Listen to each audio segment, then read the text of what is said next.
Assalamualaikum warahmatullahi wabarakatuh. Puji syukur kita panjatkan kehadirat Allah Subhanahu wa taala karena atas berkat rahmatnya kita masih diberi kesehatan dan dapat menyaksikan video skripsi saya secara online. Sholawat serta salam tidak lupa kita haturkan kepada junjungan kita Nabi besar Muhammad Sallallahu Alaihi Wasallam. Allahumma shalli wa sallim alaihi. Pertama-tama saya ucapkan terima kasih yang sebesar-besarnya kepada Pak Rasmun selaku Ketua Penguji, Pak Edi Sukamto dan Pak Gajali Rahman selaku anggota penguji. Baik, langsung saja saya presentasikan hasil dan pembahasan dari skripsi saya yang berjudul Hubungan Religiusitas dan Kontrol Diri dengan Perilaku Kenakalan Remaja di MAN 1 Samarinda. Sebelumnya kita kilas balik dulu tujuan dari penelitian ini. Tujuan umumnya yaitu untuk mengetahui hubungan religiusitas dan kontrol diri dengan perilaku kenakalan remaja di MAN 1 Samarinda dengan tujuan khususnya yang pertama mengidentifikasi karakteristik responden meliputi usia, jenis kelamin siswa MAN 1 Samarinda.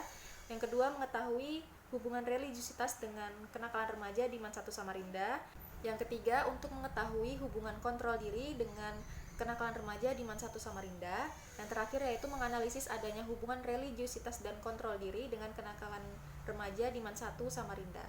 Jenis penelitian yang digunakan dalam penelitian ini adalah studi analitik dengan desain penelitian cross-seksional. Populasinya yaitu siswa MAN 1 Samarinda dengan sampel diambil dengan menggunakan teknik random sampling berjumlah 74 orang. Adapun kriteria inklusi dan eksklusinya, yaitu inklusinya siswa MAN 1 Samarinda bersedia menjadi responden dan respondennya kooperatif. Terus kriteria eksklusinya yaitu responden dalam kondisi sakit, responden dalam masa hukuman karena melakukan pelanggaran, dan responden tidak hadir. Analisis data yang digunakan yaitu analisis univariat yang dilakukan terhadap tiap variabel hasil penelitian, lalu dilakukan analisis bivariat yaitu dilakukan terhadap dua variabel untuk menentukan hubungan dan korelasi. Berikut hasil distribusi frekuensi dari karakteristik responden siswa MAN 1 Samarinda. Yang pertama meliputi usia. Usia di sini 16 tahun 40 orang, 17 tahun 28 orang, dan 18 tahun 6 orang. Untuk jenis kelamin, laki-laki sebanyak 22 orang dan perempuan sebanyak 52 orang. Untuk kelas, di sini saya memakai kelas 11 agama 1, 11 IPA 2, dan 12 agama 1. Untuk 11 agama 1 sebanyak 30 orang, 11 IPA 2 sebanyak 30 orang, dan 12 agama 1 sebanyak 14 orang. Untuk riwayat pendidikan, di sini saya bagi TK, SD, dan SMP. Untuk TK, ada tidak TK, TK, dan RA. Untuk tidak TK sebanyak 22 orang, TK 51 orang dan RA 1 orang. Untuk SD di sini saya bagi SD, MI dan SDIT. Untuk SD 56 orang, untuk MI dan SDIT 18 orang. Untuk SMP di sini saya bagi lagi SMP umum dan MTS atau SMP IT. Untuk SMP 20 orang, untuk MTS atau SMP IT 54 orang. Untuk ekstrakurikuler dan keterampilan di sini saya bagi keagamaan, kesenian, olahraga, dan lainnya. Untuk keagamaan 21 orang, kesenian 14 orang, olahraga 23 orang, dan lainnya 16 orang. Distribusi frekuensi responden berdasarkan religiusitas pada siswa MAN 1 Samarinda. Distribusi frekuensi pada religiusitas menunjukkan sebagian besar adalah tingkat religiusitas tinggi, yaitu sebanyak 51 orang atau 68,9%, dan hampir sebagian responden dengan tingkat religiusitas sedang sebanyak 23 orang, yaitu 31,1%. Sedangkan untuk religiusitas rendah itu tidak ada. Untuk distribusi frekuensi responden berdasarkan kontrol diri, diketahui sebagian besar responden dengan kontrol diri rendah sebanyak 50 orang atau 67,6%, hampir sebagian responden dengan kontrol diri sedang yaitu sebanyak 22 orang atau 29,7%, dan sisanya kontrol diri tinggi sebanyak 2 orang atau 2,7%. Distribusi frekuensi pada perilaku kenakalan remaja menunjukkan sebagian besar perilaku kenakalan remaja sedang yaitu sebanyak 30 orang atau 50%. Sebagian kecil adalah perilaku kenakalan remaja rendah sebanyak 20 orang atau 27%, dan sebagian kecil lainnya dengan perilaku kenakalan remaja tinggi yaitu sebanyak 17 orang atau 23%. Hasil penelitian analisis bivariat hubungan religiusitas dengan perilaku kenakalan remaja pada siswa MAN 1 Samarinda Uji chi-square-nya didapatkan p-value 0,000 sehingga dapat disimpulkan bahwa terdapat hubungan antara religiusitas dengan perilaku kenakalan remaja pada siswa Men 1 Samarinda. Dari hasil analisis didapatkan pula nilai odds rasionya sebesar 0,055 yang artinya responden yang religius hanya beresiko memiliki perilaku kenakalan remaja sebesar 0,055 kali, dan hasil dari nilai B atau logaritma natural dari 0,055 sama dengan minus 2904. Oleh karena itu nilai B bernilai negatif, maka religiusitas memiliki hubungan negatif dengan kenakalan remaja. Hasil analisis bivariat dari hubungan kontrol diri dengan perilaku kenakalan remaja pada siswa Men 1 Samarinda, uji chi-square-nya didapatkan p-value-nya 0,000 sehingga dapat disimpulkan bahwa terdapat hubungan antara kontrol diri dengan perilaku kenakalan remaja pada siswa Men 1 Samarinda. Dari hasil analisis didapatkan nilai odds rasionya sebesar 0,085 yang artinya responden dengan kontrol diri hanya beresiko memiliki perilaku kenakalan remaja sebesar 0,085 kali, dan hasil dari nilai B atau logaritma natural dari 0,085 yaitu minus 2,465. Oleh karena itu nilai B bernilai negatif, maka kontrol diri memiliki hubungan negatif dengan kenakalan remaja. Langsung masuk ke pembahasan berdasarkan karakteristik responden. Yang pertama, usia.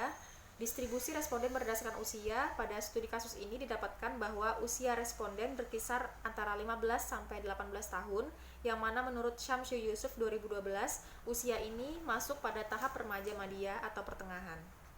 Yang kedua, yaitu meliputi jenis kelamin. Sejauh ini peneliti tidak menemukan perbedaan yang signifikan antara tingkat kenakalan remaja pada responden perempuan dan laki-laki, sedangkan menurut Kartono 2010 terdapat perbandingan perilaku delinquen remaja laki-laki dengan perempuan yang diperkirakan sebesar 50:1. Remaja laki-laki pada umumnya melakukan perilaku delinquen dengan jalan kekerasan, perkelahian, penyerangan, perusakan, pengacauan, perampasan, dan agresivitas. Selanjutnya yaitu karakteristik responden berdasarkan kelas dan ekstrakurikuler atau keterampilan. Di sini peneliti tidak menemukan perbedaan yang signifikan dari hasil kedua jurusan tersebut. Hal ini berbanding terbalik dengan asumsi peneliti yang berharap ada perbedaan yang signifikan, karena seperti yang diketahui, untuk jurusan agama mungkin tingkat religiusitasnya akan lebih tinggi dibandingkan dengan jurusan IPA. Namun kembali lagi kepada visi Men 1 Samarinda, yaitu akan mewujudkan insan yang berakhlakul karimah dengan beberapa misi, yaitu salah satunya menciptakan lingkungan pendidikan yang kondusif dan islami, dan mengedepankan aktivitas keagamaan di madrasah. Dengan ini dapat dipastikan bahwa tingkat religiusitas siswa Men 1 Samarinda tidak dipengaruhi oleh kelas dan jurusan siswa tersebut. Hal ini juga berlaku untuk distribusi responden berdasarkan ekstrakurikuler dan keterampilan. Selanjutnya, karakteristik responden berdasarkan riwayat pendidikan. Perkembangan remaja menuntut mereka untuk menyesuaikan diri dengan lingkungannya. Dalam penyesuaian diri ini dipengaruhi oleh sifat pribadi yang dimiliki oleh remaja tersebut. Di antara penyebab kenakalan remaja, maka salah satu faktor yang turut mempengaruhinya adalah dari latar belakang pendidikan. Sebenarnya pendidikan di dalam keluarga itu dapat dianggap penting dan menentukan, sebab pendidikan usia dini dilakukan mulai dari lingkungan keluarga. Selanjutnya yaitu pembahasan dari masing-masing variabel. Untuk gambaran responden berdasarkan religiusitas, religiusitas menunjuk pada aspek yang dihayati oleh individu. Hal ini selaras dengan pendapat Dister yang mengartikan religiusitas sebagai keberagaman, yang berarti adanya unsur internalisasi agama itu di dalam diri sendiri. Menurut Landrich dalam Firmansyah 2010, menyatakan bahwa religiusitas dapat diukur dengan kehadiran lembaga keagamaan dan pentingnya agama dalam kehidupan sehari-hari. Untuk gambaran responden berdasarkan kontrol diri merupakan bentuk pertahanan diri seseorang agar tidak mudah untuk melakukan hal-hal negatif. Kontrol diri berfungsi sebagai pengatur, pembimbing, dan mengarahkan perilaku menuju hal-hal yang positif. Selain kontrol diri, sikap religi juga harus dimiliki oleh remaja agar jiwa mereka menjadi kuat dan tidak mudah goyah. Untuk gambaran responden berdasarkan kenakalan remaja, berdasarkan hasil penelitian, secara umum kenakalan remaja pada siswa Men 1 Samarinda berada pada kriteria tinggi, sedang, dan rendah. Namun lebih dominan berada pada kriteria sedang, yaitu 50% dari jumlah partisipan. Selanjutnya kita masuk ke pembahasan analisis bivariat. untuk mengetahui adanya hubungan dari masing-masing variabel. Yang pertama yaitu hubungan religiusitas dengan perilaku kenakalan remaja. Di sini p-value-nya didapatkan 0,000 sehingga dapat disimpulkan bahwa hasil ini menunjukkan terdapat hubungan antara religiusitas dengan perilaku kenakalan remaja pada siswa Men 1 Samarinda. Nah, hasil nilai B atau logaritma natural dari odd rasio 0,055 yaitu minus 2,904. Oleh karena itu, nilai B bernilai negatif. Nah, di sini dapat diartikan bahwa jika religiusitas menurun, maka kenakalan remaja meningkat. Dan sebaliknya, jika religiusitas meningkat, maka akan menyebabkan kenakalan remaja menurun. Nah, hal ini menunjukkan bahwa religiusitas dapat digunakan sebagai prediktor dalam menurunkan tingkat kenakalan remaja. Hal ini juga sejalan dengan penelitian Atika Oktaviani Palupi 2013 yang menyebutkan bahwa ada hubungan negatif antara religiusitas dengan kenakalan remaja pada siswa kelas 8 SMP Negeri 2 Selawi. Hasil korelasi antara religiusitas dengan kenakalan remaja menunjukkan bahwa hubungan antara religiusitas dengan kenakalan remaja menunjukkan hubungan negatif yang signifikan. Selanjutnya yaitu hubungan kontrol diri dengan perilaku kenakalan remaja. Hasil yang didapatkan p-value-nya yaitu 0,000 sehingga dapat disimpulkan bahwa hasil ini menunjukkan terdapat hubungan antara kontrol diri dengan perilaku kenakalan remaja siswa Men 1 Samarinda. Nah, hasil nilai B atau logaritma natural dari 0,085 yaitu minus 2,465. Oleh karena itu, nilai B bernilai negatif yang artinya terdapat hubungan negatif antara kontrol diri dengan perilaku kenakalan remaja, yang mana pada hal ini menunjukkan jika nilai pada kontrol diri rendah, maka semakin tinggi tingkat perilaku kenakalan remaja. Hal ini juga sejalan dengan penelitian Ayu Hairunisa 2013 yang meneliti tentang hubungan kontrol diri dengan perilaku seksual pranikah dan mendapatkan hasil analisis data yaitu nilai betanya 0,221, nilai T-nya 2,042 dan nilai P-nya 0,044. Hal ini menunjukkan bahwa terdapat hubungan yang signifikan antara kontrol diri dengan perilaku seksual pranikah. Adapun keterbatasan penelitian ini yaitu yang pertama, waktu melakukan penelitian ini hanya diperbolehkan pada saat jam pelajaran yang kosong. Dan untuk melakukan penelitian ini, peneliti harus fleksibel menyesuaikan hingga ada kelas yang sedang tidak diisi oleh pelajaran apapun tanpa mengganggu waktu istirahat, waktu pulang, dan tanpa mengosongkan kelas dengan sengaja demi kepentingan penelitian ini. Yang kedua yaitu aktivitas responden yang tidak dapat dikendalikan pada saat pengisian kuesioner, di mana untuk beberapa responden sedang tidak ada di dalam kelas pada waktu tersebut.